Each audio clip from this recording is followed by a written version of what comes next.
Cinema ತುಂಬ ಅದ್ಭುತವಾಗಿ ಬಂದಿದೆ. ನಮಗೆ ಒಳ್ಳೆ ಪ್ರಾಮಿಸಿಂಗ್ ಆ್ಯಕ್ಟರ್ ಸಿಕ್ಕಿದ್ದಾರೆ. ಅಲ್ಲಿ ಆಂಧ್ರದಲ್ಲಿ, ಹೈದರಾಬಾದಲ್ಲಿ ಹೆಂಗೋ ಒಳ್ಳೆ ಸೀರಿಯಲಲ್ಲಿ ಫೇಮಸ್ ಆಗಿರ್ಬೋದು. ಬಟ್ ಕನ್ನಡಕ್ಕೆ ಹೊಸ ವರ್ಷಕ್ಕೆ ಒಂದು ಹೊಸ ಈ ಸಿನಿಮಾ ನೀವು ದಯವಿಟ್ಟು ಥಿಯೇಟ್ರಲ್ಲೇ ನೋಡಿ. ಇದು ನಾನೇನೇ ಎಕ್ಸ್ಟ್ರಾ ಹೇಳಕ್ಕೆ ಹೋದ್ರೂ ಸ್ಪಾಯ್ಲರ್ ಆಗೋಗುತ್ತೆ. ದಯವಿಟ್ಟು ಥಿಯೇಟ್ರಲ್ಲಿ ನೋಡಿ. ನಿಜವಾಗ್ಲೂ ಕನ್ನಡದ ಸಿನಿಮಾ ಅಂದರೆ ಪ್ಯೂರ್ ಕನ್ನಡದ ಸಿನಿಮಾ. ಒಂದೊಂದು ಪದನೂ ಸೂಪರ್ ಆಗಿದೆ. ಕಥೆ ನೋಡಿದ್ರೆ ಅರ್ಥ ಆಗುತ್ತೆ. Thank you. ಮೊದಲನೇ ವರ್ಷದಲ್ಲಿ ಅತ್ಯುತ್ತಮ ಸಿನಿಮಾ ಇದು. ಭಾಳ ಒಳ್ಳೆ ಮಾರಲ್ ಕಮ್ಯುನಿಕೇಷನ್ ಇದೆ. ಕುಟುಂಬದವರೆಲ್ಲರೂ ಕುತ್ಕೊಂಡು ನೋಡೋವಂಥದ್ದು.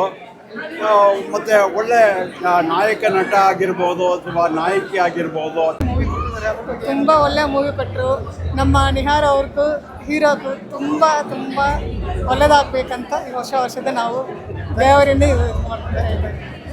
ತುಂಬ ಚೆನ್ನಾಗಿದೆ. Relation bonding is very good. ಎಲ್ಲರೂ ಬರ್ಬೋದು. ಮಕ್ಕಳೇ ಚಿಕ್ಕ ಮಕ್ಕಳಿಂದ ಹೆಜ್ಜಾರು ಅಂತ ಎಲ್ಲರೂ ನೋಡ್ಬೋದು. ಸ್ಟೋರಿ ಅಂತ 2001ರಲ್ಲಿ ನಡೆದಿದ್ದ ನೈಜ ಘಟನೆ ಆಧಾರಿತ ಚಿತ್ರ ಮಾಡಿದ್ದಾರೆ. ಅದು ರವಿ ಬೆಳಗೆರೆ ಸರ್ ಅವ್ರದ್ದು ಯಾವುದೋ ಕಥೆನ ಕೇಳ್ದಂಗಿತ್ತು. ತುಂಬ ಚೆನ್ನಾಗಿ ಮಾಡಿದ್ದಾರೆ ಎಲ್ಲರೂ. ರಚನಾ ಅವರು ತುಂಬ ಚೆನ್ನಾಗಿ ಆ್ಯಕ್ಟ್ ಮಾಡಿದ್ದಾರೆ. ಹೀರೋ ಸ್ವಲ್ಪ ಚೆನ್ನಾಗಿ ಮಾಡಿದ್ದಾರೆ. ಎಲ್ಲರೂ ಒಳ್ಳೆಯದಾಗಲಿ ಸಿನಿಮಾಗೆ. ಚೆನ್ನಾಗಿದೆ, ಫ್ಯಾಮಿಲಿ ಕೂತ್ಕೊಂಡು ನೋಡೋಂಥ ಸಿನಿಮಾ. ಹೊಸ ವರ್ಷಕ್ಕೆ ಬಿಡುಗಡೆ ಆಗಿದೆ. ಕನ್ನಡ ಸಿನಿಮಾ ಬೆಳೆಸಿ ಒಳ್ಳೆಯದಾಗಲಿ ಸಿನಿಮಾ. ಈ ಥರ ಒಳ್ಳೆ ಸಿನಿಮಾ ಕನ್ನಡದಲ್ಲಿ ಬಂದಿದೆಯಾ ಅಂತ ಒಂದು ಆಶ್ಚರ್ಯ ಆಗ್ತಾ ಇದೆ.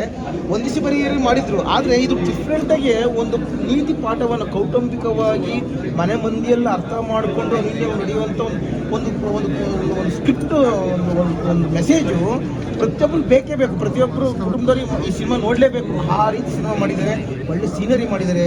ಮತ್ತು ಆಕ್ಟಿಂಗ್ ಮಾಡಿರೋ ಬಹಳ ಬಂದವರೆಲ್ಲ ಒಂದು ಸ್ವಲ್ಪ ತೃಪ್ತಿ ಹೋಗೋದು ಅಂಥ ಒಂದು ಬಹಳ ಡೀಪಾಗಿ ತಗೊಂಡಿದ್ದಾರೆ. ತಂದೆ ಮಕ್ಕಳು ಬಾಂಧವ್ಯ, ತಾಯಿ ಮಕ್ಕಳು ಬಾಂಧವ್ಯ, ಮಕ್ಕಳು ಪೋಲಿಯೋ ಆಗಿಬಿಟ್ರೆ ಹೆಂಗೆ ಯಾವ ಥರ ಬದುಕಬೇಕು ಈ ಸಮಾಜದಲ್ಲಿ, ತುಂಬ ಅಂತ ಬಿಡಿಸಿ ಹೇಳಿದರೆ ಈ ಸಿನಿಮಾ ತುಂಬ ಚೆನ್ನಾಗಿ ಮಾಡಿದ್ದಾರೆ. ಒಂದು 2026ಕ್ಕೆ ಒಳ್ಳೆ ಸಿನಿಮಾ ಬಂದಿದೆ. ಪ್ರತಿಯೊಬ್ಬರು ನೋಡಬೇಕಾಗಿದೆ. ಧನ್ಯವಾದ. ರೂಪ ತಂದಿದ್ದಾರೆ. ದಯವಿಟ್ಟು ಥಿಯೇಟ್ರಲ್ಲಿ ನೋಡಿ. ಮಸಾಲೆ ದೋಸೆನ ಎಲ್ಲಿ ತಿಂದರೆ ಚೆನ್ನಾಗಿರುತ್ತೋ ಅಲ್ಲೇ ತಿಂದರೆ ಚೆನ್ನಾಗಿರುತ್ತೆ. ತಣ್ಣಗಾದ್ಮೇಲೆ ತಿಂದರೆ ಚೆನ್ನಾಗಿರಲ್ಲ. ಸರ್, ಭಾವುಕತೆ ಕಣ್ಣಲ್ಲಿ ನೀರು ಬಂತು. ಇನ್ನೊಂದು ಹೇಳ್ಬೇಕಾದ್ರೆ ಇವತ್ತು ನನ್ನ ತಂದೆ ಜ್ಞಾಪನ ಬಂದರು. ಇವತ್ತು ಜನವರಿ 1ನೇ ತಾರೀಕು. ಇವತ್ತೇ ನನ್ನ ತಂದೆ ಹುಟ್ಟಿದ ದಿವಸ ಮತ್ತು ಸತ್ಯ ದಿವಸ. ನಮ್ಮ ತಂದೆ ಮಿಸ್ ಮಾಡ್ಕೊಂಡೆ. ತಂದೆ ತಾಯಿ ಎಲ್ಲ ತಾಯಿ ಬಂದಿದ್ದಾರೆ, ಅಕ್ಕಂದ್ರು ಬಂದಿದ್ದಾರೆ. ಕಣ್ಣಲ್ಲಿ ನೀರು ಬರುತ್ತೆ, ಬಾಯಿ ಹೊರಡ್ತಾ ಇಲ್ಲ. ಆ ಭಾವುಕತೆ ಬರ್ತಾ ಇದೆ.